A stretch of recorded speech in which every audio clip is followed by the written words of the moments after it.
Bom dia pessoal, vem chegando, quem está aí?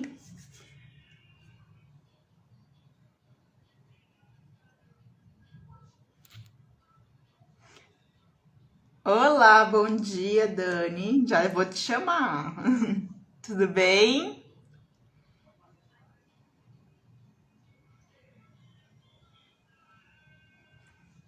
Deixa eu ver aqui.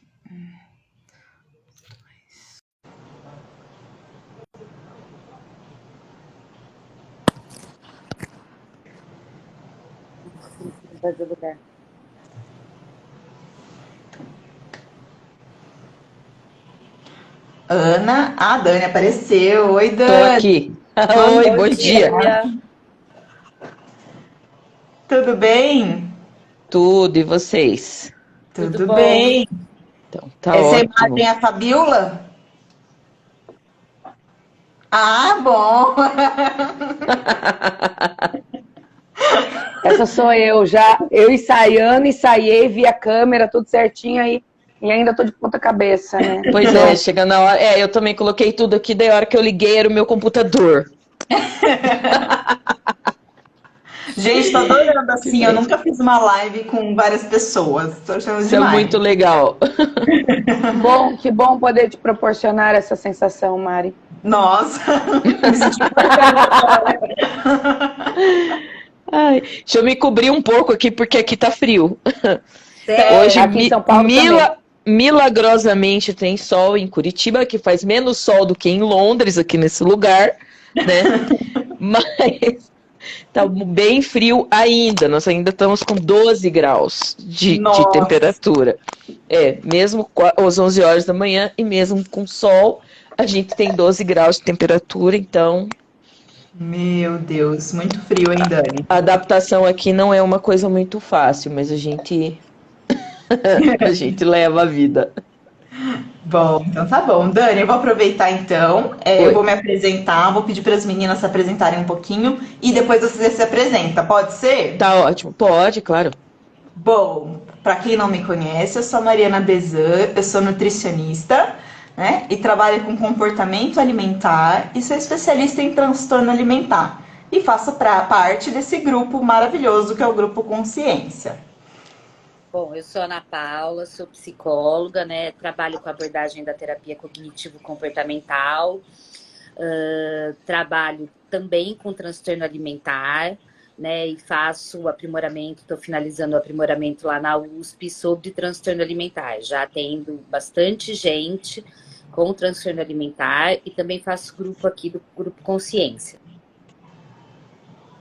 Oi, eu sou a Fabiola, fisioterapeuta, trabalho com consciência corporal e também estou fazendo aprimoramento no HC na USP sobre TA, transtorno alimentar. Faço parte aqui do grupo, né? Bom dia a todos e todas que estão acompanhando a gente aqui. Eu sou Daniele Biondo Crossetti, eu sou advogada, radialista, moro aqui em Curitiba.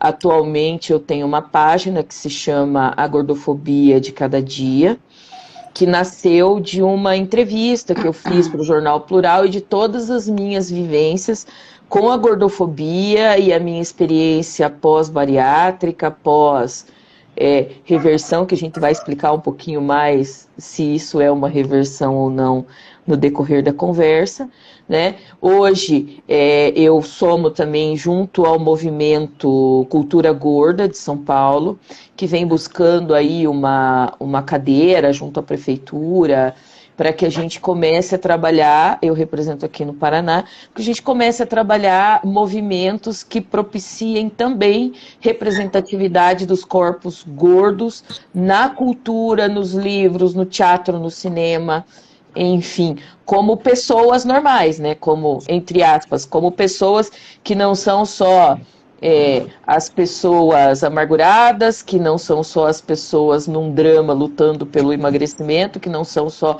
as pessoas caricatas, mas que são as pessoas gordas que amam, que vivem, que têm filhos e que têm uma vivência.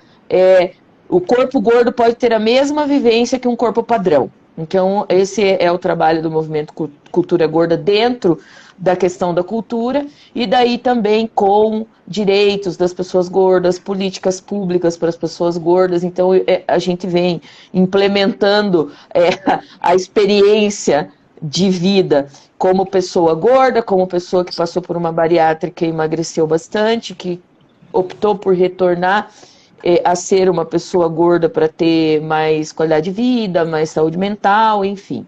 Né? Esse é o meu trabalho e essa é a minha contribuição para as pessoas que hoje vivem o drama da não aceitação, vivem o drama do bullying, né? Até não posso deixar de falar daquele caso do rapaz do Mackenzie, que cometeu suicídio, pulou de uma ponte de 10 metros, por causa de bullying dentro de uma universidade, no meio de crianças e adolescentes, a gente entende porque são seres humanos ainda em formação.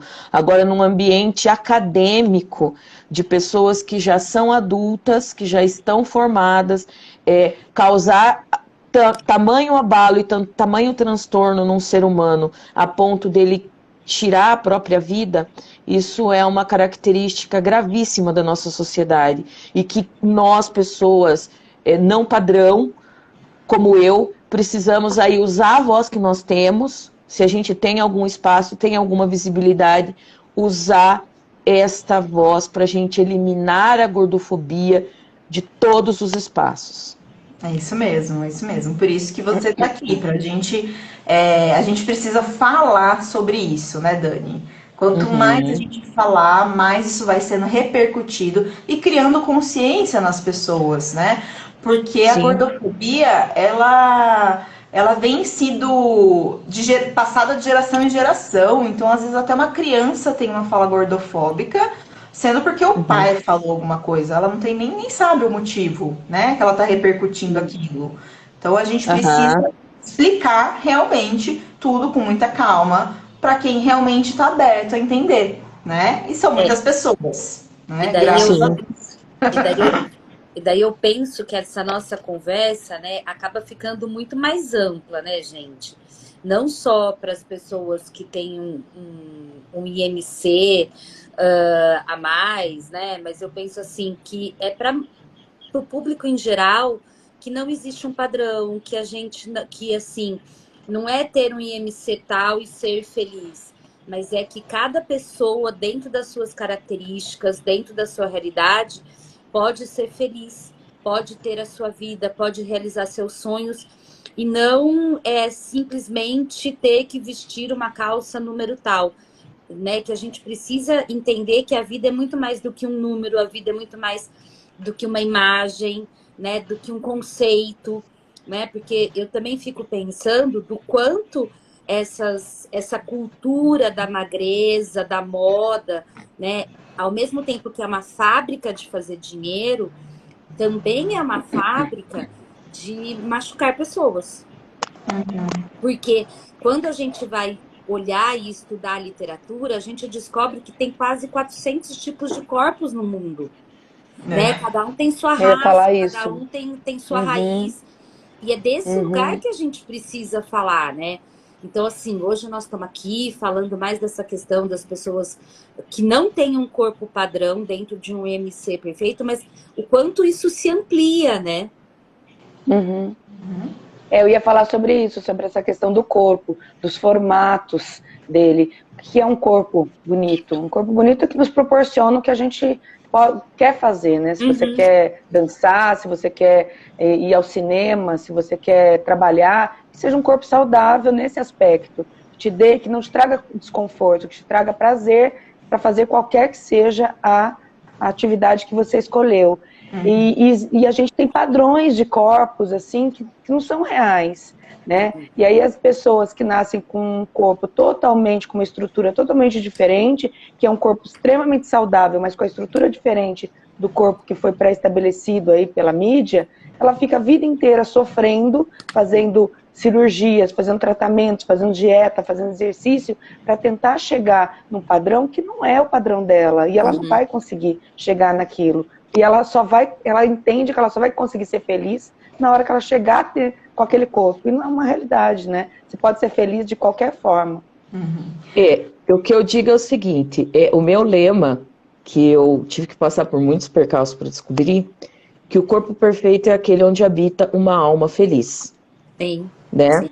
Independente do IMC, né? Independente do IMC. Né? Eu passei do formato. por várias situações, então assim, o que eu digo para as pessoas? Enquanto você viver para satisfazer o outro, você não vai encontrar felicidade. Porque, inclusive, as expectativas do outro também mudam. São do outro, né? Sim, são do outro e não são da gente. Então, a gente precisa pensar que o que é que me faz feliz? Eu precisei ir até o ponto onde eu fui ao máximo da satisfação alheia para eu ver que aquilo era o mínimo de satisfação pessoal minha. Eu tive que passar por uma bariátrica, passar por todas as questões de saúde que aquilo envolveu, que eu tive complicações, que eu tive desabsorção absurda, e eu tive que chegar num corpo e num transtorno de autoimagem para eu olhar para o espelho e para eu entender que aquela pessoa que eu via no espelho estava maravilhosa para os outros, mas não era boa para mim.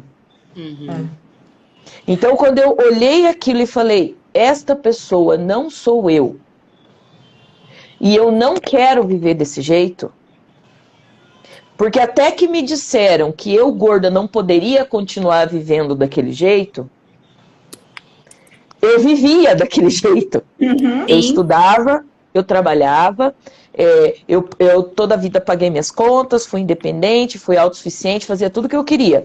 Saía, dançava, vivia, nunca fui uma pessoa reclusa, usava roupa na medida do possível, que me deixava feliz, tinha minha costureira lá, costurava para mim, mas era uma pressão externa. E as pessoas gordofóbicas, elas usam muito a desculpa da saúde. Sim. E um ponto hoje que é muito sensível e precisa ser tocado muito, é que pessoas gordas morrem porque a saúde delas é negligenciada pela gordofobia médica. Porque todo problema de saúde da pessoa gorda se concentra na gordura, no tamanho do corpo. Eu já cheguei ao absurdo de eu ter um calo nas cordas vocais. É óbvio que eu vou ter calo nas cordas vocais. Eu trabalho com a minha voz desde os 19 anos. Eu tenho 46. E o otorrino que me atendeu associou a minha rouquidão, a minha perda de voz, possivelmente a minha gordura e as coisas que eu comia. Aí eu falei para ele, olha, eu sou anunciante, leio texto, sou radialista, sou advogada. Aquele preconceito doutor, médico, né? Exatamente. Eu falei, olha, doutor, se me dá licença, que essa nossa consulta para mim, ela já não tem mais validade. Falei, o senhor invalidou tudo, toda a nossa conversa. Levantei, mas eu vou fazer tua receita. Eu falei, não, muito obrigada, vou me embora. Aí fui para uma fono para trabalhar a voz. Mesmo, né? Exatamente, diafragma, respiração e tudo mais, né? Até porque se ser gordo fosse um problema, o Pavarotti não cantava até, né? Verdade. Tim Maia, o Tim Maia também. Então, assim, eu falei para ele, o meu corpo não é o que está causando problema na minha voz, então acho que o diagnóstico do senhor, que o senhor me der, não vou confiar, muito obrigada. Saí do consultório. Aproveitando, você está aqui porque você tem uma história com muito conteúdo, né? Por isso que a gente convidou você. E a gente queria voltar lá no comecinho da sua vida. Tá. E conta um pouquinho pra gente, quando você era criança, como você se sentia em relação às outras crianças, né? Se você já era uma criança gorda, né, também. Como você se sentia em relação às outras crianças e à sua família? Tá. Veja, eu sempre fui uma criança gorda. Eu nasci gorda, um bebezinho e fui, né? Todas as fotos que eu vejo, as ocasiões em que eu me vejo uma criança mais próxima de uma criança magra, foram ocasiões em que eu estava doente, né? Que eu tinha algum problema de saúde, mas todas as ocasiões em que eu estive saudável, eu era uma criança gorda. Eu me toquei da minha diferença em relação às outras crianças quando eu estava no pré. E daí a gente tinha um professor de educação física que pegava as crianças e fazia uma pirueta lá, uma coisa que ele segurava no braço e fazia aquela pirueta. E daí eu vi aquelas crianças na fila e eu comecei a olhar para o meu corpo e o corpo das outras crianças e aquilo veio um insight na minha cabeça. Falei, não vou brincar porque o professor não vai querer, ele não vai aguentar tal. E daí eu comecei a perceber, e lógico, as crianças falam, né? Eu sempre falo que a criança, ela é o ser humano em estado bruto, sem filtro e de crueldade. Uhum. E quem limita esse estado bruto e a crueldade somos nós que educamos os nossos filhos. Para não discriminar, para não ter preconceito. Assim, eu nasci em 76 e eu vivia a era do sem filtro e que de tudo era frescura. Então a gente tinha que sofrer e não reclamar. Porque assim, tipo, olha, é mentira que você é gorda? Não é mentira que você é gorda mesmo. Né? Então, baleia, saco de areia, você vai ter que conviver com isso. Dentro do meu seio familiar, eu comecei a perceber um nervosismo da minha mãe com relação ao meu peso, quando ela começou a sofrer pressão de outras pessoas. Sabe? Pressão de familiares. Ó, essa menina vai ter banho no coração. Ó, essa menina vai morrer. Ó, essa menina vai... E daí uma ocasião assim, onde isso começou a pegar muito pesado pra mim, eu tinha uns 11, 12 anos, a gente foi numa reunião de família e tinha um tio que eu gostava muito. Ele já é falecido hoje, era uma pessoa muito de dentro da igreja, era diácono, era aquela pessoa assim, irrepreensível, então a gente tinha uma admiração. E um dia ele chegou pra mim e falou assim, filha, mas você tá super. Eu falei, cara, pra mim super é uma palavra que expressa uma coisa ótima, né? Eu fiquei feliz sim. com aquilo, né? Sim, achei maravilhoso. Aí, eu peguei e falei, nossa, tio, obrigada, mas super por quê? Ele falou assim, não, você tá super gorda. Você precisa emagrecer, porque senão, ó, quem que vai querer casar com você? Ai, gente. Ninguém vai querer casar com você, ninguém vai gostar de você, né? Você vai ficar feia e aquelas coisas assim. E daí eu tinha um tio meu que era visto pelos outros com, é o pinguço, é o cachaceiro, é o não sei o quê. E ele gostava que eu fizesse caipirinha pra ele. Ele me ensinou a fazer caipirinha, falou, é muito gostoso. E eu, criança, fazia caipirinha pro meu tio. Daí esse tio da caipirinha veio e falou assim, mas ela faz a melhor caipirinha do mundo, não vai ser difícil para ela. Umas coisas assim. E daí aí eu, naquela hora, me deu assim um insight, e eu pensei assim, cara, por mais que o meu corpo não me privilegie, e eu já cresci com aquilo, eu tenho outras coisas. E a mensagem subliminar na minha cabeça sempre foi essa, de que o teu corpo não vai te levar a lugar nenhum. Então você atue de outras formas e trabalhe com outras coisas, porque... Então, a partir desse momento, eu passei a exercitar muito a minha habilidade de falar, a inteligência que eu tinha, porque eu sempre tinha as melhores notas e tal. E eu tive um divisor de águas que foi... Por que eu acho tão importante essa questão da representação? E a gente... Como mulher gorda que se aceita, que cuida de si, mas que não faz de ser gorda um problema, porque gorda não é xingamento, gorda não é ofensa, gorda é o que eu sou. Eu que tenho que medir como que isso vai chegar em mim, né? Então, eu criei esta percepção quando eu tive uma professora que se chamava Lúcia. E ela era uma mulher gorda, bem gorda. E eu nunca vi aquela mulher chegar na escola para dar aula desarrumada, despenteada, desmaquiada, esculachada. Ela sempre estava bem vestida, de bem com ela, sorridente, tinha uma família, tinha filho, era casada, e um dia eu perguntei para ela, falei, prof, você sempre foi gorda, né? Você era gorda que nem eu, assim, desde criança? Ela, desde sempre. E daí um dia ela teve a sensibilidade de entender o porquê da minha pergunta, porque a minha mãe era uma mulher padrão e é até hoje.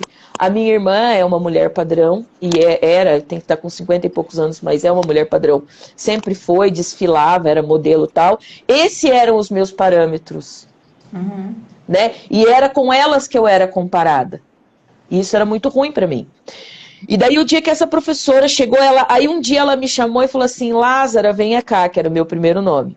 Que é o meu primeiro nome. Lázara, venha cá. Falei, o que, professor? Trouxe a minha foto de casamento para te mostrar. Ela me mostrou a foto dela vestida de noiva, gorda de mangas bufantes, que era assim que se casava nos anos 70, com muitos babados, muito feliz, e aquele marido olhando para ela, babando. Daí eu pensei assim, cara, eu posso. E até ali, até os 13 anos, eu vinha mais ou menos naquela minha construção. Mas naquela entrada da adolescência, eu convivia com muitas mulheres que viviam muito mal com o corpo delas.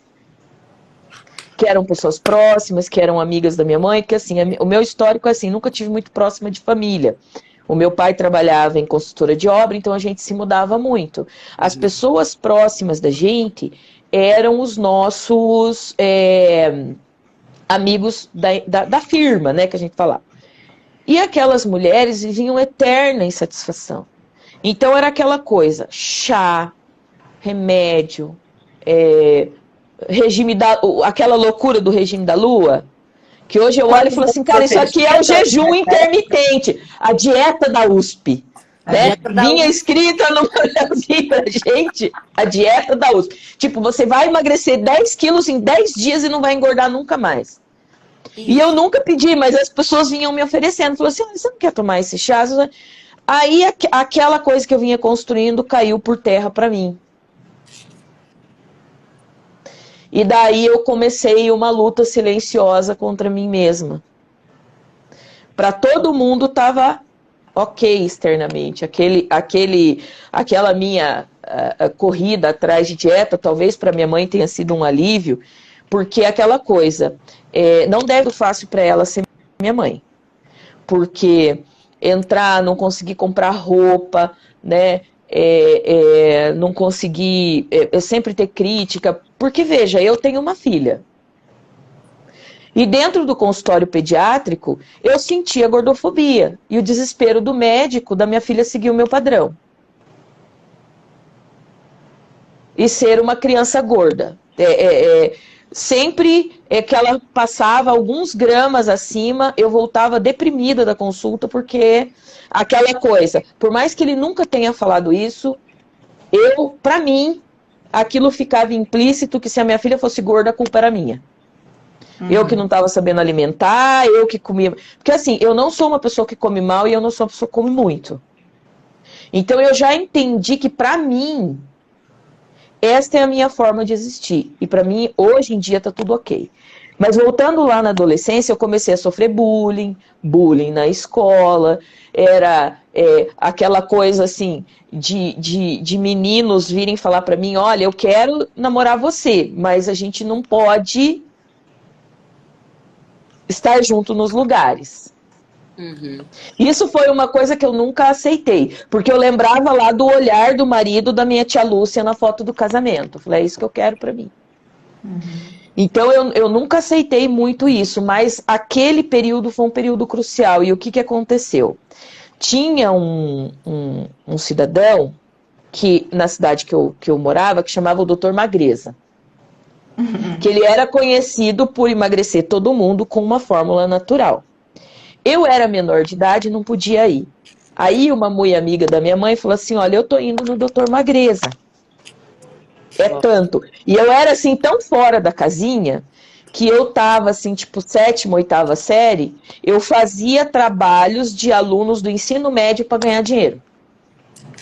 O pessoal me contratava para fazer trabalho de várias matérias, eu fazia, escrevia os textos, tal, entregava, e eu ganhava um dinheiro para isso. E daí ela falava assim, ó, eu peço uma receita dupla para mim, e daí eu faço uma para mim e eu faço uma para você. E aí eu comecei a tomar remédio para emagrecer.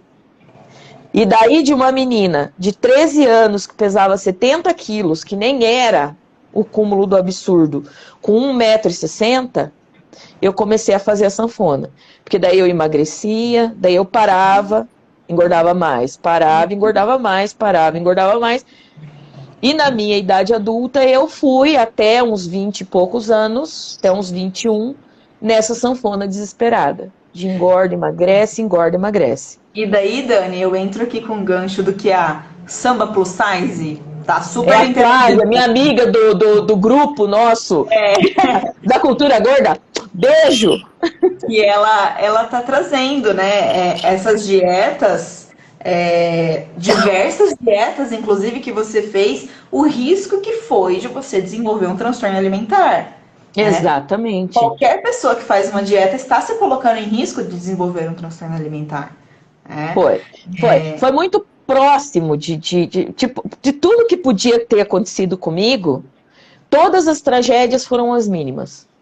Uhum. Não, e sem Todas. falar assim, né, do risco que também era do modo como isso acontecia. Anfetamina, né? Então, quer dizer assim, uma adolescente tomar certos tipos de medicação ou aquelas fórmulas que, tipo, venha no meu consultório, que eu monto uma fórmula para você que vai ser feita numa farmácia de manipulação e que não é tão grave quanto aquele remédio que vende na farmácia. Que depois que vai ler a bula da forma manipulada, não é nada disso.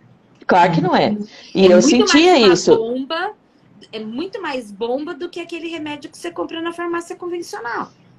Isso afetou o meu comportamento de uma maneira absurda. Eu era uma adolescente insuportável. Eu vivia nervosa, eu vivia pilhada, eu vivia... tudo para mim era uma panela de pressão. Sim. Já vivendo todas aquelas situações, e era uma panela de pressão. Era um negócio, assim. E daí quando... e daí chegou um momento que eu falei, olha... quero mais isso pra mim, não quero mais fazer dieta, não quero mais fazer regime, não quero... E também não quero mais ficar passando pelas perguntas das pessoas. Daí eu passei a evitar, principalmente eventos familiares. Né? Porque daí eu ia, falando, nossa, mas você tá mais gorda. Você tá mais gorda. Você tá mais gorda. E daí eu comecei a criar um outro círculo de convivência. Que eu descobri depois que também não era um círculo saudável depois que eu fiz a bariátrica.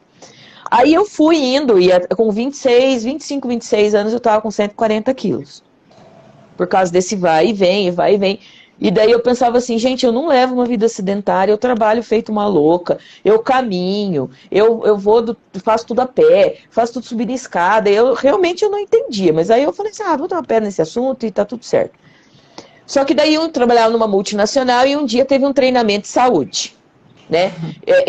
Tem aquele programa da Globo, o que passa de manhã junto, agora já só um pedacinho, mas antes era 2 horas, que se chamava Bem-Estar, que pra mim era o mal-estar, né? Que o mal-estar só fazia você se sentir mal, porque tudo que você via naquilo era uma coisa pra você se desgraçar. Porque até você... cobrança, porque até para se limpar no banheiro, a pessoa gorda era mais inútil, né? Para ela tudo era mais difícil, inclusive para se limpar. E daí eu era aquela onda, né? E daí a gente foi fazer aquele treinamento, e daí começaram a falar de hipertensão, de tabagismo, né? E obesidade. E daí, lógico, o tabagista, se ele não tá fumando, ninguém sabe que ele é um tabagista. Uhum. Agora, um gordo no meio de um bando de gente magra falando de obesidade, você vira o ponto de referência, todo mundo olhando pra você. E aquilo foi me deixando estressada, nervosa. Aí no final, pra fechar com chave de ouro, o pessoal começou a medir a pressão do povo. Uhum. E foram medir a minha. Aquele estresse que eu tava com 25 por alguma coisa. Com 26 anos. Aí chama o SAMU e leva, e daí fica aquela coisa, vocês estão vendo? Estão vendo o que acontece com quem não cuida do peso? Não? Cheguei no hospital, o médico já me deu a sentença. Falou assim, ó, você tem que fazer uma bariátrica, estou assinando para você os encaminhamentos, eu estou te indicando esses 3 médicos, porque se você não fizer uma bariátrica, agora daqui 6 meses corre risco de morrer. Cara, qualquer um de nós corre risco de morrer amanhã, cair da escada, quebrar o pescoço e morrer, né? Sim. Enfim, basta estar vivo. Ele falou assim, ó, você corre 6 meses, você morre. Mas se você morrer, a sua família vai sofrer 2 meses. Se você não morrer, vai ser um problema para você. Porque daí, quem que vai levar você no banheiro? Quem vai fazer tua locomoção, se tiver um derrame e tal? E ele falou essas coisas e eu saí com isso de lá. E eu sei, assim, que ele levou todos os encaminhamentos. A secretária dos médicos já começaram a vir atrás de mim. Ó, o doutor fulano falou que você tem que marcar uma consulta e tal. E daí eu fui, de fato, em menos de 1 mês, o banco que eu trabalhava já tinha programado as minhas férias. Já tinha me colocado... E eu já estava com a cirurgia marcada. Você nem teve tempo de processar, né? Não Emocionalmente. processei, não tive tempo de processar. E assim, tudo foi a toque de caixa, porque o convênio que eu tinha da empresa na época, a gente sabia que para tirar uma vesícula era um problema. Mas a minha cirurgia eu não passei nem pela segunda fase da perícia. Eu fui, né? Nossa. E foi considerado um caso de extremo urgência. E aí eu fui, operei, e eu não tenho um dedo para falar do médico que me operou. Ele foi ótimo. Do ponto de vista técnico, de cuidado comigo, de passar no meu quarto todo dia, de me dar toda a assistência, do ponto de vista da cirurgia, ele foi ótimo. E há 20 anos atrás, a bariátrica era uma coisa. Uhum. Hoje, a bariátrica é outra coisa totalmente diferente. Quando eu fiz, era um procedimento muito maior, muito mais invasivo e numa técnica muito menos assim, estudada, porque não se tinha estudos das consequências das bariátricas, né? Naquela época, ninguém Muito falava recente, que... né? Muito recente. Ninguém falava do cheiro insuportável que fica quando você vai no banheiro, que você tem gases o tempo inteiro, que você tem uma desabsorção absurda de nutrientes, que te leva a uma desnutrição gravíssima, que você vai ter anemia, que você corre o risco de pedra no rim, que você, dali 6 meses, provavelmente vai ter que tirar a sua vesícula, porque ela vai estar cheia de cálculo. Então, isso são coisas que foram sendo descobertas na leva de pacientes que operou quando eu operei há mais de 20 anos atrás. A gente não sabia. Mas eu, com 6 meses de cirurgia, eu era um caso de sucesso. Para os outros, não para mim. Todo mundo olhava feliz e falava, nossa, como você está linda. Agora sim, aquela frase, né? Agora sim o seu corpo combina com o seu rosto. Porque você sempre teve um rosto tão lindo, e aquele corpo, e aquela coisa... Sabe? E eu olhava no espelho, eu só via um monte de pelanca e tristeza. Porque percebe, o resto do mundo não era suficiente, né? Não. O meu cabelo começou a despencar. A minha pele começou a ficar feia. O meu olho a afundar. Eu tenho osso muito grande, porque eu sou descendente de indígena. Então aqui é grande, aqui é grande. Eu comecei a ver...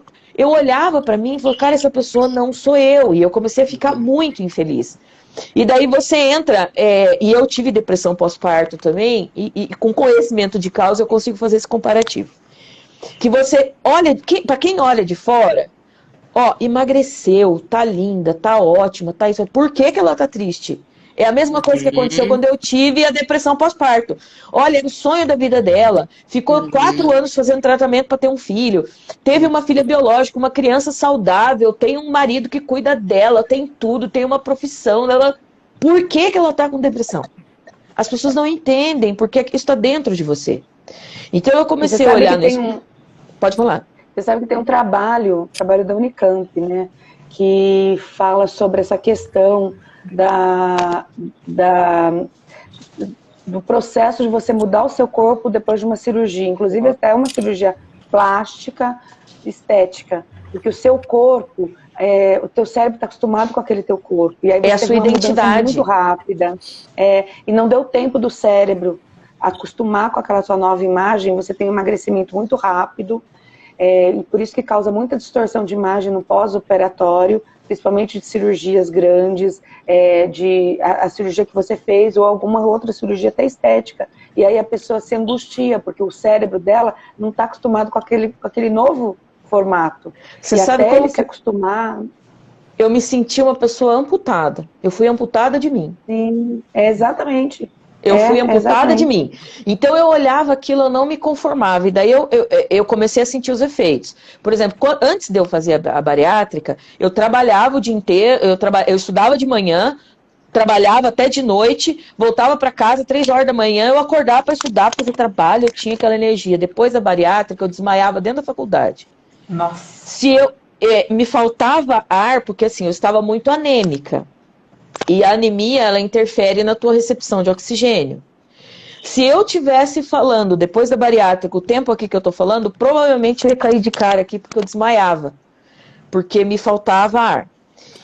E daí eu comecei a observar aquilo, e eu falei assim, cara, isso não é vida. E daí o que impactou mais é que assim, aí, quando eu era gorda, eu era a gorda. Aí depois, quando eu fiz a bariátrica, eu era ex-gorda. Ai. Né? Então, assim, eu pensei assim, cara, eu tenho um estigma, isso eu vou levar, né? Eu passei na Copa do Mundo, eu caí dentro, a cadeira quebrou comigo, abriu dentro da cantina, com mais de 300 pessoas dentro do bar da faculdade. Todos os alunos estavam lá. Sabe? Então, eu já tinha aquele estigma, aquele constrangimento, aquela coisa, e a minha sorte é que eu sempre fui uma pessoa boa de relacionamentos, sempre tive muitos amigos, mas eu passei por várias fases dolorosas, e daí tem as pessoas que não gostam de você, e que elas vão falar esse tipo de coisa, enfim. E daí chegou um momento que eu estava com 6 meses de cirurgia, e daí a gota d'água para mim foi um dia que eu estava deitada num sofá, e ele fazia um afundamento, assim. Eu tinha muito sono, porque eu estava muito fraca. E eu estava fazendo tratamento para anemia e tal, e daí eu cheguei do tratamento, estava muito mal e deitei. E eu tenho o cabelo escuro, essa sobrancelha preta, e eu pálida, cara branca, porque aqui não faz sol. Eu deitada, meu irmão mais velho, eu acordo com meu irmão mais velho em cima de mim, que ele é muito emotivo. Aí eu olhei pra ele assim, ai, graças a Deus. Eu falei, o quê?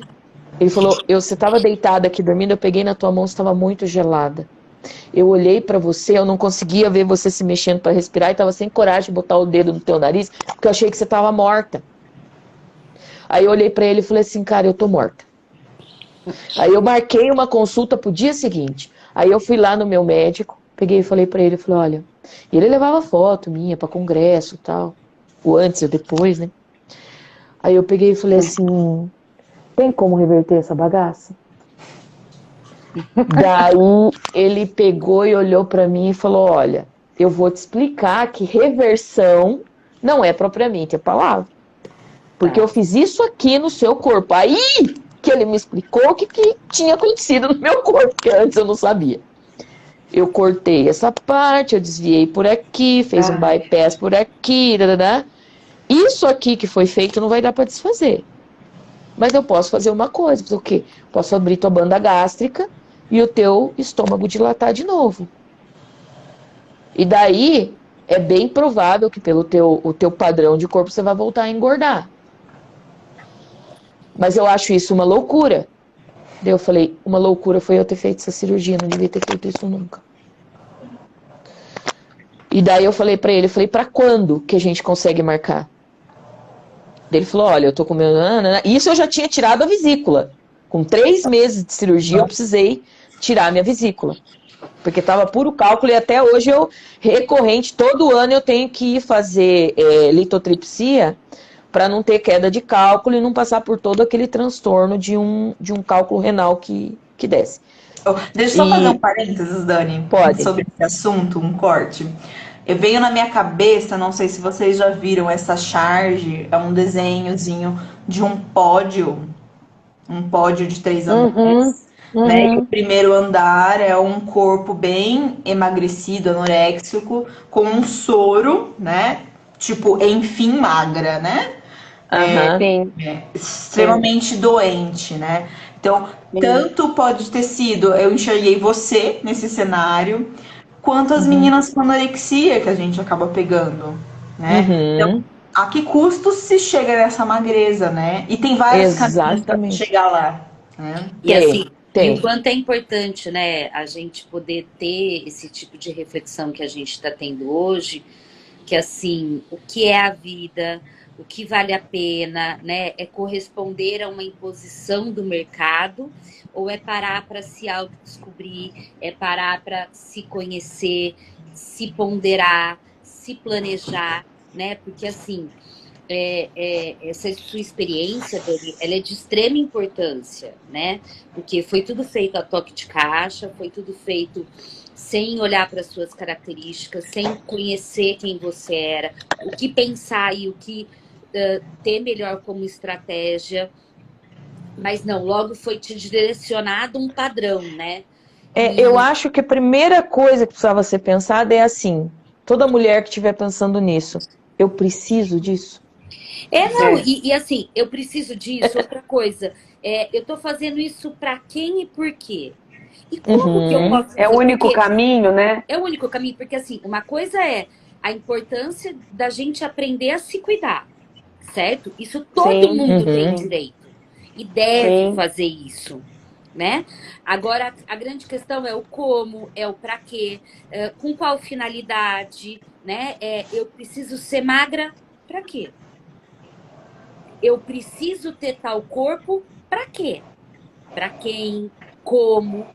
Né? Porque assim, a tua história ela é muito rica, ao mesmo tempo ela é muito dolorida, e você foi uma pessoa que, por todo o seu conteúdo, conseguiu se diferenciar, sair dessa e buscar o melhor lugar para você. Mas quantas pessoas que passaram por uma bariátrica e acreditam que teria que ter sido a melhor coisa do mundo e não conseguem ter coragem, por exemplo, de fazer o que você fez? Por quê? Porque Falar a sobre pressão isso. da mídia, a Uhum. pressão do ambiente externo, né?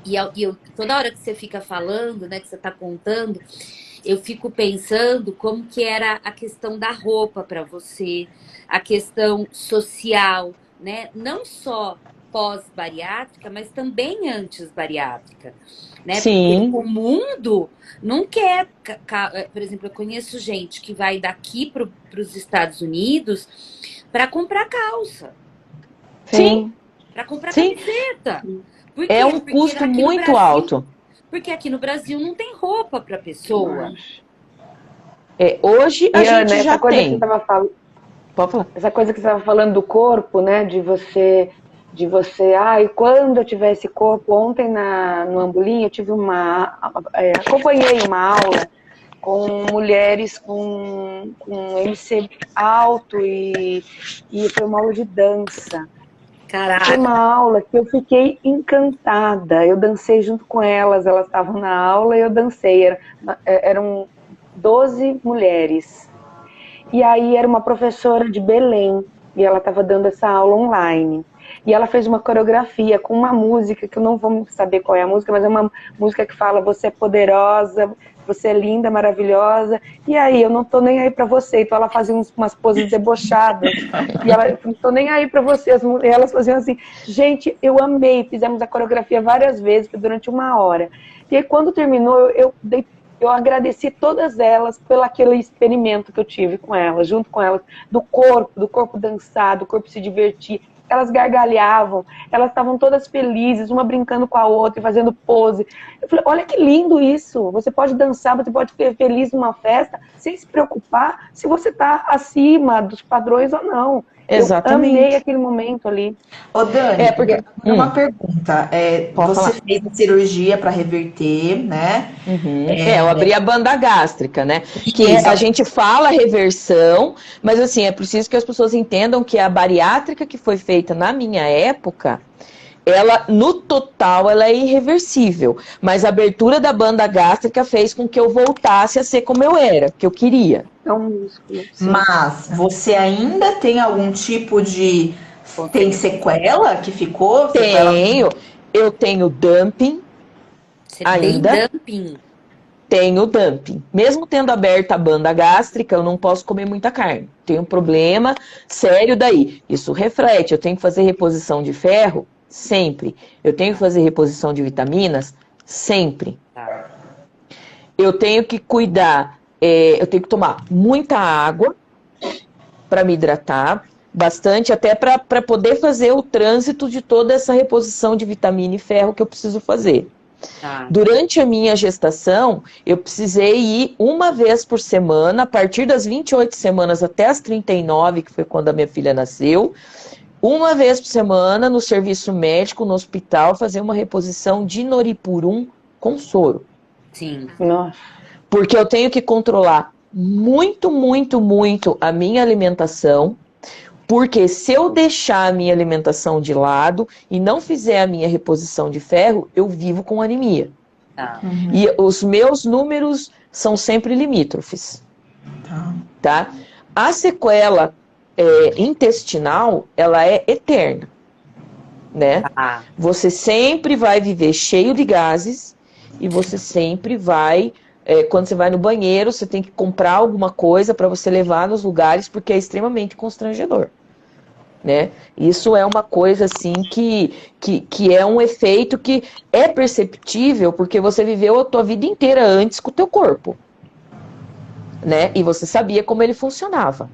Aí depois da bariátrica teve esse fator, que é um fator que eu acho relevante, porque é uma coisa que muda muito a estrutura, né? E muda até a gente repensar em alguns lugares, repensar, fazer algumas coisas, porque realmente eu ainda tenho esses efeitos, mesmo tantos anos depois de ter passado por essa reversão, mesmo tantos anos depois, essa questão da desabsorção, ela ainda precisa uma vez a cada 6 meses, fazer todo um trabalho de verificar como é que estão os meus índices de todas as vitaminas, fazer um exame de sangue para acompanhar tudo isso e verificar como estão esses índices para fazer a reposição. Então, eu tomo vitamina diariamente, eu tomo ferro diariamente. Não que uma pessoa da minha idade, já a partir dos 40, já não deva fazer isso, porque o corpo da gente vai mudando, óbvio, mas já tenho aí mais de 15 anos que eu faço isso, muito mais, porque eu reverti logo na sequência, mas o dumping, por mais que eu tenha feito, continua. Às vezes tem dias que eu tô no restaurante lá, como uma comida boa, mas o troço para ali e eu tenho que ir pro banheiro vomitar, porque não tem condições. Nossa, que chato. Você fez a cirurgia quanto tempo depois? Pra abrir a banda? Para abrir a banda. 7 meses. Foi rápido. 7 meses, nossa. 7 rápido. meses. 7 meses. Bem rápido. Foi uma coisa assim. Falei, cara, se eu continuar, eu não vou conseguir continuar desse jeito. Tá. Porque ou o meu físico vai me matar, ou o meu psicológico vai me matar. Eu não estou aguentando. Eu cheguei a essa conclusão. Eu quero ser eu. Eu quero voltar a ser eu. Eu não sou mais eu. Né? Como foi, Dani, essa questão de você tinha eliminado já uma parte do teu peso, e aí você, depois de quanto tempo, você já se encontrou dentro de você novamente, com o seu corpo novo? Foi depois um ano. Foi 1 ano, mais ou menos. Um ano depois da segunda cirurgia. 1 ano depois da segunda. Nesse interim, nesse processo todo, eu conheci o meu marido. Eu conheci ele pela internet, e um caminho inverso, porque eu não tinha muito problema em conhecer as pessoas que eu conhecia pela internet enquanto eu estava gorda, mas depois que eu emagreci, isso para mim virou um problema. Olha. E daí, né? Porque ela não se encontrava. Eu não mandava foto, eu não, né? E eu fui conversando com ele e falei, olha, a gente precisa se conhecer. E ele me conheceu na pior fase. Eu tava careca, meu dente tava mole. Tipo, o meu peito, ele parecia uma meia que você coloca uma laranja dentro. Que era a pele e aquela bolinha na ponta, né? A minha barriga, eu tinha que levantar uma pelanca para poder lavar a minha genitália, porque era... E a pele no meio da perna, e a pelanca no braço. Então, assim, quando a gente se conheceu, eu estava neste estado. Porque as pessoas te veem de roupa, quando você emagrece, elas não imaginam, quando você emagrece rápido, como que a tua pele fica.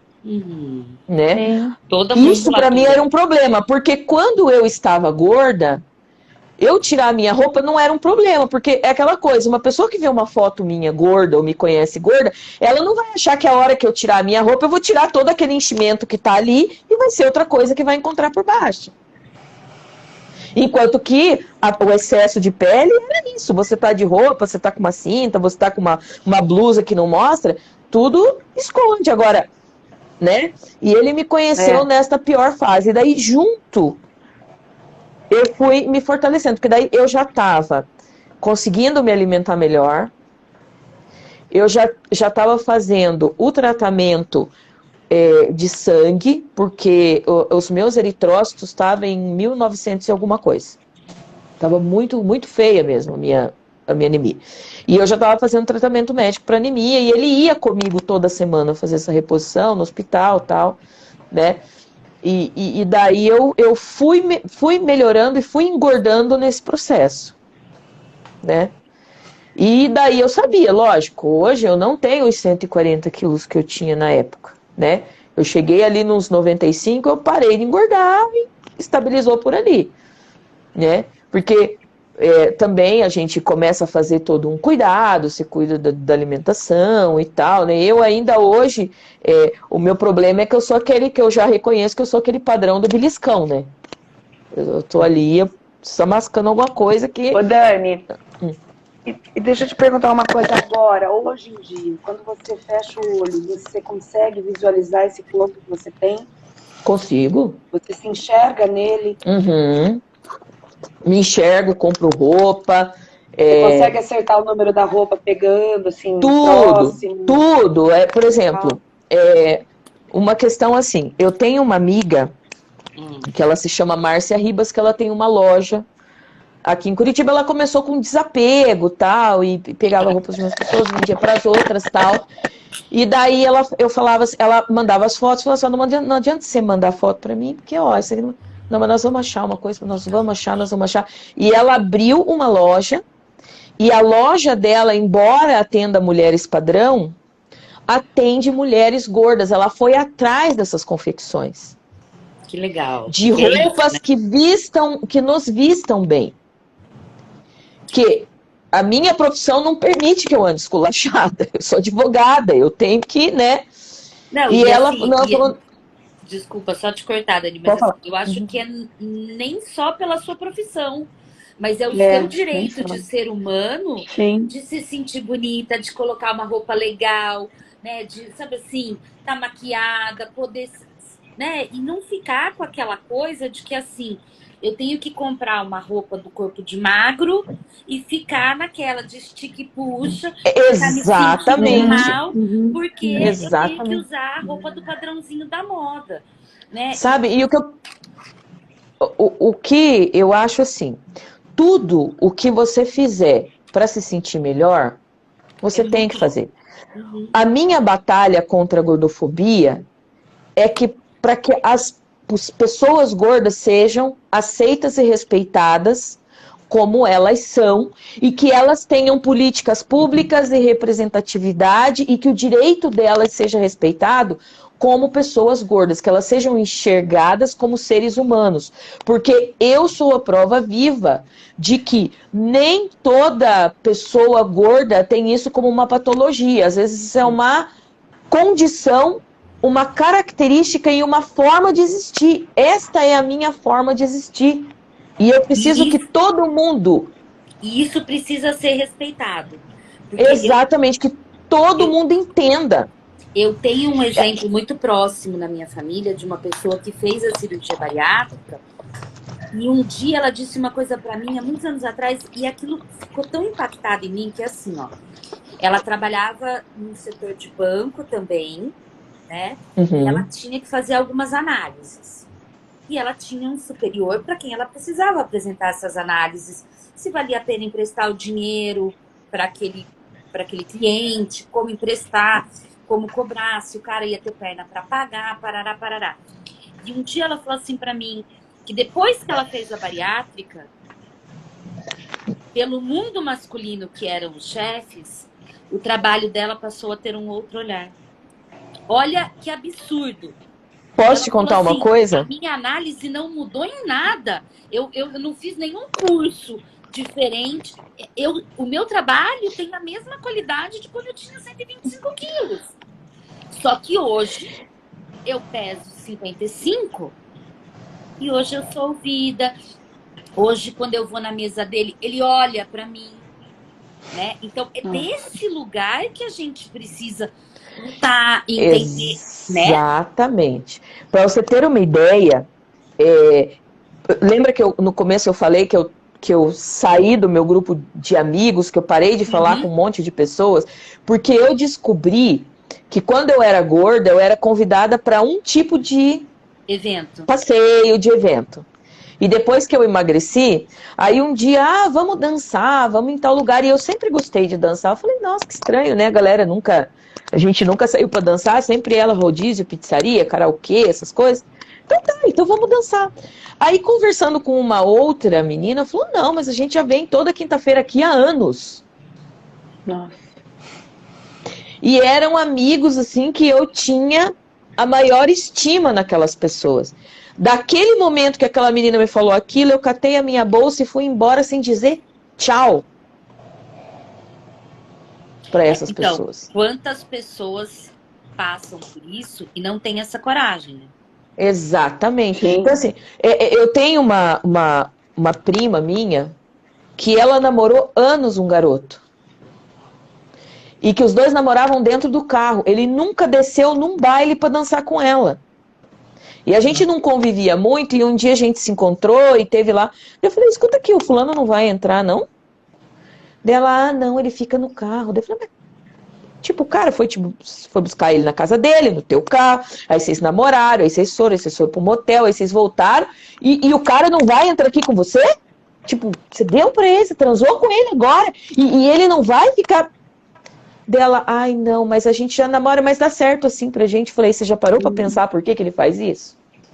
Mais ou menos a mulher que tem um amante, né? Falei, porque você é gorda. Falei, né? Guria, você não tem impeditivo nenhum. Ele não tem impeditivo nenhum. Ele esconde você das pessoas. Falei, como que você aceita isso? Falei, não aceite. E daí eu lembrei de novo do olhar do marido da minha tia Lúcia. Falei, não pode. Daí eu fiquei enchendo o saco dela até que ela largou do cara. O cara me odeia até hoje, né? Se ele puder dar mãozinha pra baixo em qualquer coisa que eu faça, ele vai, porque eu fiz a cabeça dela. E depois ela fez a bariátrica, emagreceu, ficou toda bonita e ele veio atrás. Bonita no padrão dele, porque ela sempre foi. Aí eu falei pra ela, falei assim, agora ele quer ir no baile com você? Manda esse cara para aquele lugar, ele não te merece, nunca te mereceu. Nunca te mereceu. Então, sai fora que se lada, Bina. Né? Porque amanhã ou depois acontece com você o que aconteceu comigo, de você não querer mais ficar bariatricizada. E daí o que ele vai fazer? Vai te dar um pé na bunda ou vai namorar com você no mato de novo? Não, e assim, né, Dani? A bariátrica, ela é um recurso. Exatamente. A pessoa pode escolher este recurso. Mas antes... E ela tem que ter informação. Antes ela precisa saber o que é, como funciona a vida das pessoas com a pós-cirurgia, como é o pré e o pós-cirúrgico. Né? Então, assim, não eu acho que precisa ficar muito claro isso, assim. Não é uma bandeira contra este recurso. Exatamente nesse ponto que eu tô chegando. Desculpa, não é mergulhar neste recurso como se ele fosse a tábua de salvação. Exatamente. A tábua de salvação é outra. É perguntar quem eu sou, o que eu quero, como eu quero, que vida que eu quero. Entendeu? A relação com a minha comida precisa melhorar. A relação com a minha comida é de qual lugar? O que eu quero fazer com essa relação? Exatamente. Entendeu? Né? Como que eu quero chegar na minha velhice com essa relação da comida, do meu corpo, do meu lugar no mundo? Então, assim, eu acho que é super importante a gente estar conversando aqui e o quanto é muito sério tudo que a gente está falando. Porque quantas crianças sofrem com essa coisa de ficar um pouquinho mais cheinha, né? Ou da criança que não tem XYZ. Então, assim, a gente precisa, porque assim, as nossas adolescentes estão muito adoecidas. Claro que estão, claro que estão. A gente tem recebido menina, Dani, com 10, 11 anos já fazendo jejum intermitente. Pois é, mas é aquela coisa, tipo, Você é louco. é o que eu sempre, é um ponto que eu quero pegar muito importante. Por que a minha luta contra a gordofobia, ela vem do seguinte ponto. Não é que a gente vá pegar pessoas magras e falar para que elas engordem. Isso. Ou falar para pessoas gordas que queiram emagrecer que elas não podem, que elas não devem, que elas estão traindo um movimento se elas fizerem isso e bababá. É isso. E não é também para falar para as pessoas assim, não faça bariátrica, porque para algumas pessoas a bariátrica realmente salvou a vida. Não é porque não salvou a minha. Isso. Que para outras pessoas isso vai ser ruim. Este é um primeiro ponto. Um segundo ponto que a gente precisa chegar é que eu preciso ser aceita do jeito pelo qual eu me reconheço. Isso.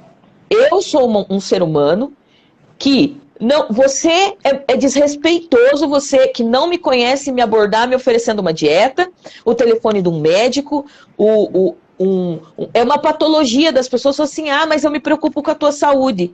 Se você se preocupa com a saúde, com quantos amigos cachaceiros você foi falar para falar para ele, falou assim, isso vai te dar uma cirrose e vai te matar. Para de beber, porque você para de beber, porque pelo Conselho Mundial, pela orientação, a Organização Mundial de Saúde, você já é um alcoólatra. E o quantos cigarros a médio e longo prazo destrói tudo. Tudo. Aí quantos tabagistas você foi lá e arrancou o cigarro da boca da pessoa? Ou falou assim, olha, eu conheço um chiclete de nicotina que não é pela saúde das pessoas. É porque, infelizmente, o corpo gordo incomoda. E quando o corpo gordo incomoda mais? Quando ele é feliz. Porque quando ele está deprimido, jogado num sofá, triste, ou quando aparece... Por que existe uma audiência gigantesca naquele programa lá que as pessoas fazem bariátrica, que eu nem sei o nome, ou um outro lá que era o Grande Perdedor, ou não sei o quê. Por que tem audiência? Porque o gordo, de uma maneira geral, ele é um derrotado e todo mundo quer ver o gordo vencer. Uhum. É verdade. Nossa, eu não tinha pensado nessa frase, é verdade. Você precisa... Por que eu fico olhando assim e eu tenho vontade de conversar com as pessoas que fazem isso? Quando elas, postam uma foto de gordo antes e postam uma foto de magro. Eu venci. Com a plaquinha, né?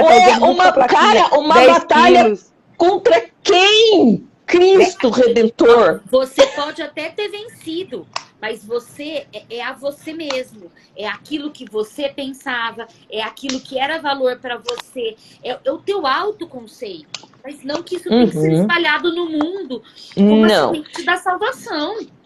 E outra coisa que eu falo e não canso de repetir. Se a gente não quer que os filhos da gente comecem a desenvolver padrões ruins, ou que eles não comecem a procurar outros modelos, a gente precisa se respeitar, na presença deles pelo menos. Então, por que talvez vocês tenham tantas meninas chegando com 10, 11 anos no consultório de vocês? Porque são mães que estão na presença delas, lutando contra elas mesmas, ou pais batalhando contra eles mesmos, contra o corpo deles, né? Contra a forma deles de existir.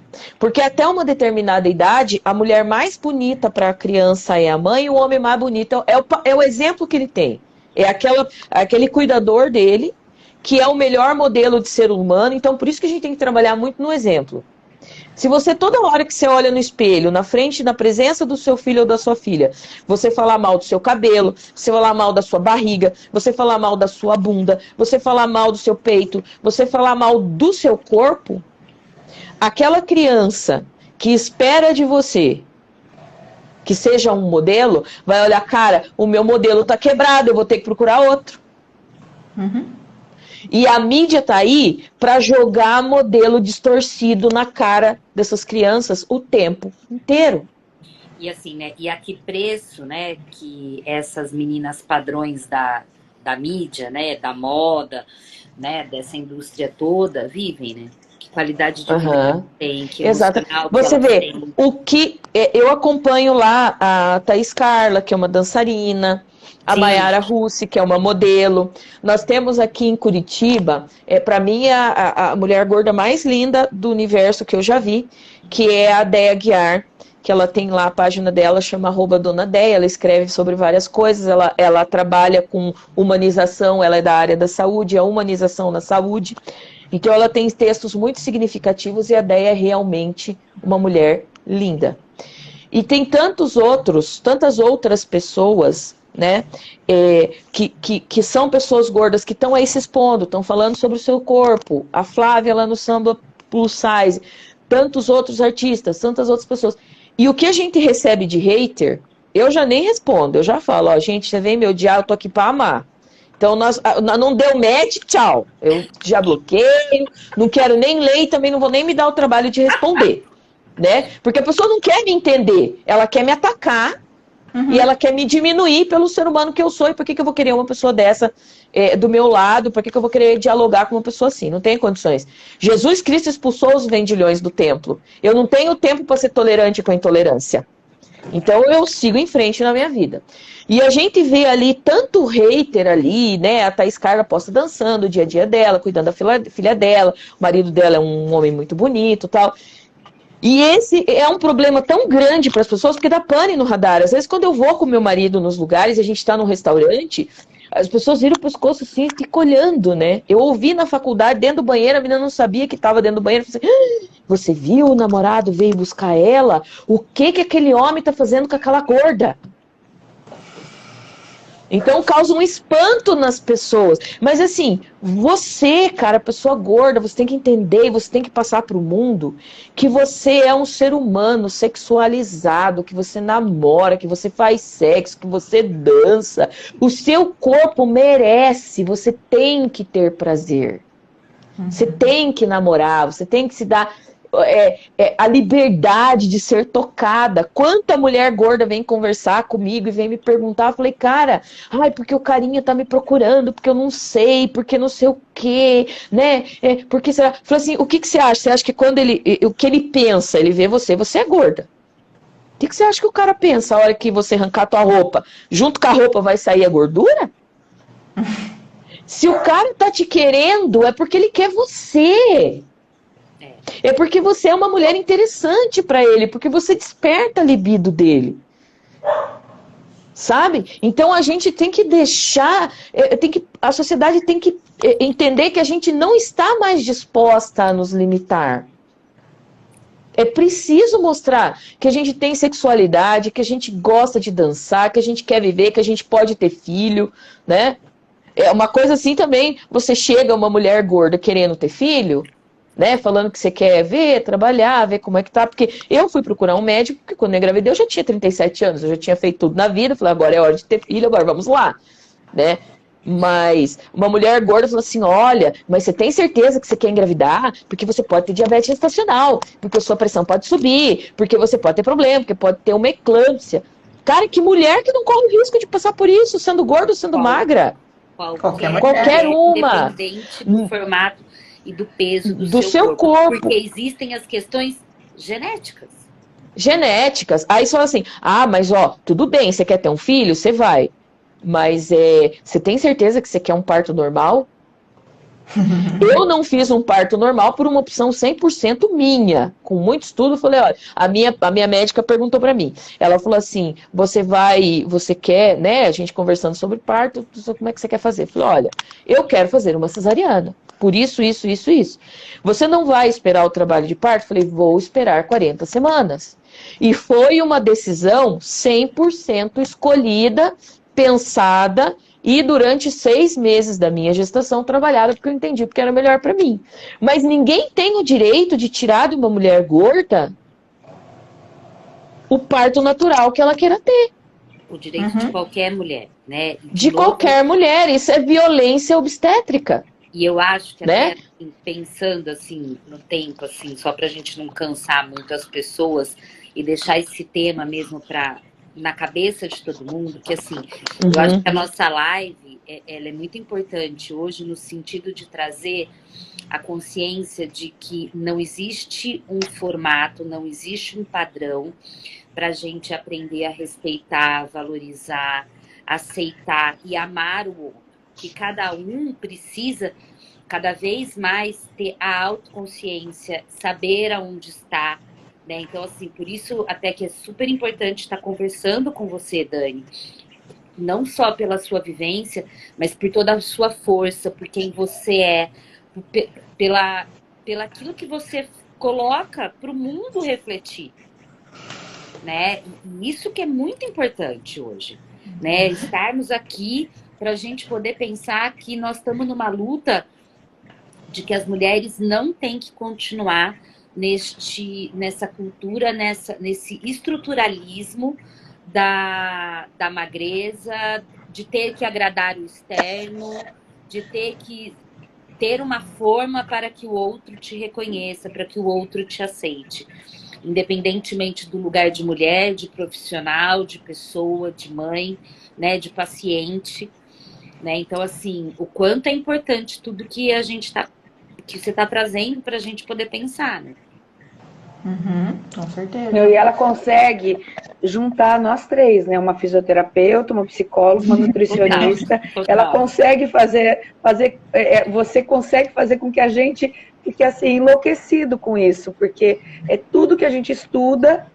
Você traz tudo isso junto pra gente. É muito bonito isso. Obrigada. Não, vocês sabem. De uma forma tranquila e traz, sabe assim, traz uma experiência de presença, né? Não Sim, traz... com fundamento, né, Ana? Porque ela tem essa experiência, né? Com fundamento. Muito legal. Eu tenho aí um projeto futuro que não está muito longe. Você veja, às vezes as situações mais inusitadas trazem encontros para a gente. Por causa da entrevista do Plural, eu escrevi um texto um dia no meu Facebook e esse texto viralizou devido ao Jornal Plural, aqui de Curitiba, dos meus amigos Rogério Galindo e da Rosiane Corrêa de Freitas. Dani, podemos publicar, que era sobre a Mayara Russi, que questionando se a Globo ia ter coragem de mostrar a sexualidade de uma mulher gorda. No personagem lá do Verdades Secretas. E esse texto foi e viralizou, e eles têm uma série que chama Pelos Meus Olhos, e eles me chamaram para falar sobre a minha experiência com a questão da gordofobia e tudo mais. Fizemos essa entrevista viralizou, e, enfim, devido a isso, eu fui para o programa da Luciana Gimenez lá, numa mesa com mulheres padrão, mulheres magras, e eu tive a felicidade de conhecer a doutora Andressa, que é endocrinologista, que é da Endocrinologia em Dia, que talvez seja o que falta para a gente fechar esse nosso ciclo, que a doutora Andressa, ela trabalha justamente fora dessa questão da gordofobia, do body shaming, de trabalhar o paciente. Ela falou assim, olha, a gente precisa analisar o risco do paciente e ver se existe risco. E às vezes o risco dele com perda de 10% de peso já se resolve. E trazer conversas e trazer uma outra abordagem. A gente conversou agora essa semana, ela estava num congresso sobre obesidade em Viena, e ela falou, Dani, eu preciso conversar com você, a gente precisa conversar porque tem tanta novidade, a gente está tão engatinhando no Brasil sobre isso, a gente está engatinhando sobre isso no mundo, existem outras formas de abordar, outros tratamentos, a gente precisa fugir dessa questão do peso como um enquadramento estético, trabalhar realmente de verdade a questão da saúde das pessoas e principalmente saúde mental, porque saúde mental é a melhor saúde que você precisa ter. Porque se a tua cabeça estiver boa, ninguém te deprime, ninguém te derruba, ninguém ativa gatilho em você. Você vai para qualquer lugar. Dani, a gente vai ter que marcar com você um outro dia. A gente já está 1 hora falando, não conseguimos ainda. A gente vai precisar marcar um outro dia. A gente está super agradecido, nós estamos encantados com todo o teu conteúdo. Obrigada. E a gente com certeza quer te convidar mais uma vez. A nossa porta-voz aqui, das três, a nossa porta-voz, a nossa parte organização é a Mari. Você viu que a Mari não conseguiu nem falar. Ela não conseguiu. Gente, mas comigo quem fala? Aqui, eu tenho que me controlar. Não é só você, não. Eu também sou. E a Ana também. Quem é a organização é a Mari. E ela ficou aqui, ó. Ela vai ter que... Mari, você vai ter que, da próxima vez, se organizar mais para tentar administrar nós três juntas. Dani, vou te contar um segredo. O combinado é que a Mari organiza eu e a Fá. Mas eu e a Fá, a gente nunca consegue cumprir. A gente desorganiza a Mari. Cara, é aquela bagunça. Daí entro eu que falo pelos cotovelos. Que, gente, o negócio é o seguinte. Eu preciso tanto que isso entre na cabeça das pessoas. Por que a minha página chama Gordofobia de Cada Dia e eu tô todo dia lá falando? Porque todo dia, é toda hora, é em todos os lugares. Então, por isso que eu tenho essa necessidade de falar. E que é estrutural, e o quanto, né, a gente mesmo tem que se policiar. Exatamente. Né? Porque, assim, a gente pode aproveitar para pedir para todo mundo aí que vê a live depois, né, que acompanhar depois, para seguir a gente nas redes sociais. Isso, a Gordofobia tá com pouco tempo, que eu coloquei ela no Instagram, mas já tem lá o canal do TikTok, que eu já faço os vídeos diários lá. Gente, entrem, querem perguntar as coisas, perguntem, querem conversar, conversem, sabe? Aonde que eu acho uma calcinha bonita que me sirva? Eu sei, porque eu já faz tempo que eu tô aqui em paz com o meu corpo. Isso. E eu vou atrás das coisas boas pra ele. O nosso grupo também, a gente também... A Mari vai passar informações aí do nosso grupo, Mari. Isso é importante, segue a gente no nosso grupo, tem os nossos perfis também profissionais individuais, pode chamar a gente para conversar, para tirar dúvidas, se quiser marcar consulta também, né? A gente está à disposição para ajudar todo mundo. Eu vi que apareceu gente aí precisando de ajuda, a gente está à disposição. Tá isso, bom? Até eu quero... Teve uma pessoa que me fez uma pergunta em box, eu passei o meu WhatsApp para ela, para a gente conversar. Ótimo. Pode me chamar lá, a gente vai conversar, porque assim, como é um assunto pontual, pessoal, e você precisa, me chama lá, a gente vai falar, a gente vai conversar. Né? É isso aí. Pontualmente. Muito obrigada, viu, pela sua disponibilidade de tempo, por estar aqui com a gente, por partilhar sua história. E vamos fazer eu que agradeço, tá bom, Dani? Obrigada. E me chamem mais vezes. Fala, Ana, fala o que você quer falar. Pra gente fortalecer esse movimento, né, do respeito ao indivíduo, que não existe um único padrão, né, que a gente precisa cada vez mais trabalhar o respeito, o amor, o auto-amor, né, de todas, independente de peso, de sexo, de cor, de corpo, de formato, de corpo, né, é desse movimento que a gente precisa fortalecer cada vez mais. Dani, brigadão, viu? Obrigada, viu, gente? Eu que agradeço. Com essa monte de informação aqui que a gente trouxe processem agora tudo isso. Beijo, gente. Um beijo. Tchau, gente. Tchau. Tchau.